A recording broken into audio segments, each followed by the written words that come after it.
সারা বিশ্বকে চমকে দিয়ে ডোনাল্ড ট্রাম্প তার গুপ্তচর সংস্থার প্রধান নির্বাচন করলেন হিন্দু ধর্মাবলম্বী মহিলা তুলসী গাবার্ডকে। না, তবে তুলসী কিন্তু ভারতীয় বংশোদ্ভূত নয়। তার বাবা মা আমেরিকান বাসিন্দা ও তারাই হিন্দু ধর্মকে ভালোবেসে এই ধর্ম গ্রহণ করেছিলেন এবং তুলসীকে হিন্দু সংস্কৃতিতেই বড় করেছেন। আমেরিকার সিআইএ, এফবিআই এর মতো মোট 18টি গুপ্তচর সংস্থার মাথায় বসতে চলেছেন তুলসী গাবার্ড। 48 বছর বয়সী তুলসী প্রায় 25 বছর সেনাবাহিনীর দায়িত্ব পালন করেছেন।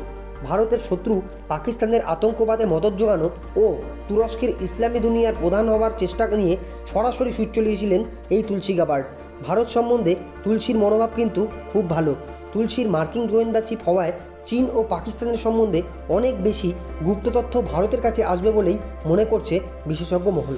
আন্তর্জাতিক বিষয়ে এই ধরনের আরও গুরুত্বপূর্ণ খবর পেতে চ্যানেলটিকে সাবস্ক্রাইব করে